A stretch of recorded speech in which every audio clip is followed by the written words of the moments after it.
Bonjour à tous. Le RHDP, le Rassemblement des oufouettistes pour la démocratie et la paix, continue de se souvenir de celui qui fut jusqu'au 8 juillet dernier son président de directoire et candidat désigné à la présidentielle, Amadou Gon Coulibaly. Depuis ce jeudi, une délégation conduite par le directeur exécutif du parti, Adama Bictogo, est arrivée à Korogo pour des journées d'hommage au défunt Premier ministre. Nous y reviendrons dans nos prochaines éditions. Le ministre de l'économie et des finances, Adama Coulibaly, a reçu en audience le nouvel ambassadeur de France en Côte d'Ivoire, son Excellence Jean-Christophe Belliard, récemment à son cabinet sis à l'immeuble Siam au Plateau. Plusieurs sujets relatifs à la coopération entre les deux pays ont été abordés, plus précisément le marché des eurobonds où la Côte d'Ivoire a levé avec brio plus de 656 milliards de francs CFA.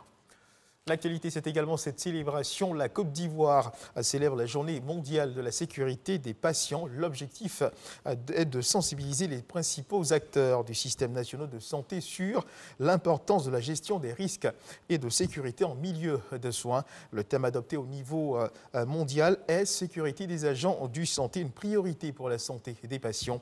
Astou Touré nous en parle. La Côte d'Ivoire célèbre chaque année la Journée mondiale de la sécurité des patients. Cette journée a pour but d'attirer l'attention sur le fait que des millions de personnes décèdent chaque année d'effets indésirables dus à des soins à risque. En Côte d'Ivoire, en tenant compte du contexte sanitaire lié à la Covid-19, le thème retenu pour la Journée mondiale de la sécurité des patients 2020 est « Pandémie de la Covid-19 ». E-santé et gestion des risques du couple mère-enfant et des personnes du troisième âge en Côte d'Ivoire. Quelle sécurité pour les agents de santé?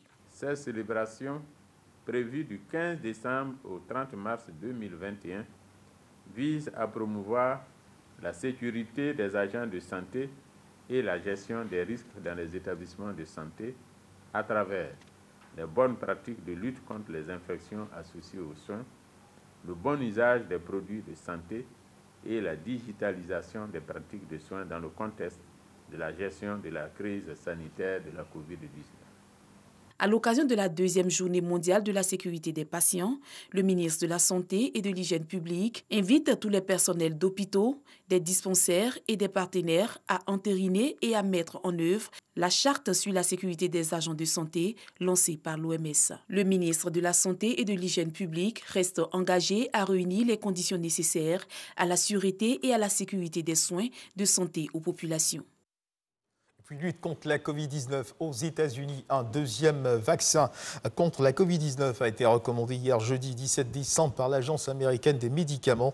Il s'agit de celui du groupe Moderna. Pour l'Agence fédérale du médicament, le vaccin Moderna contre le nouveau coronavirus peut être utilisé au plus vite. La décision doit être définitivement validée ce vendredi dans la journée.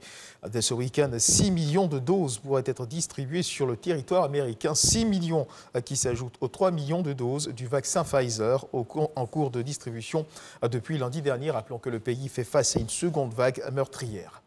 Et puis cette bonne nouvelle au Nigeria, des lycéens capturés le week-end dernier dans leur pensionnat de Kankara au nord-est du pays ont été libérés dans la soirée d'hier jeudi. Cet enlèvement de masse a été revendiqué, rappelons-le, par deux fois par Aboubakar Sheko, chef d'une faction de Boko Haram.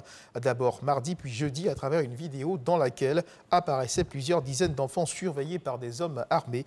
Une partie d'entre eux est désormais libre alors que le gouverneur de l'état de Katsina, dont ils sont originaires, assure qu'aucune rançon n'a été versée. Ce qui reste à confirmer, cette libération est un grand soulagement pour leur famille, a salué le président Mouhamadou Bouhari, cité par l'un de ses porte-parole.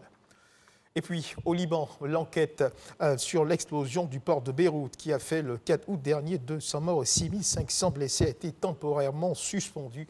Deux anciens ministres inculpés ont réclamé le remplacement du procureur Fadi Sawan pour suspicion légitime d'incompétence. Ils accusent le magistrat d'avoir violé la Constitution, estimant que le jugement de ministres et de députés doit d'abord obtenir l'aval du Parlement. La Cour de cassation doit se prononcer dans les 10 jours sur la requête des deux inculpés qui font partie du mouvement chiite Amal, dirigé par le président de la Chambre Nabi Berri, l'une des personnalités politiques les plus puissantes du pays. Et c'est la fin de ce flash d'information. Je vous retrouve à 13h pour le journal.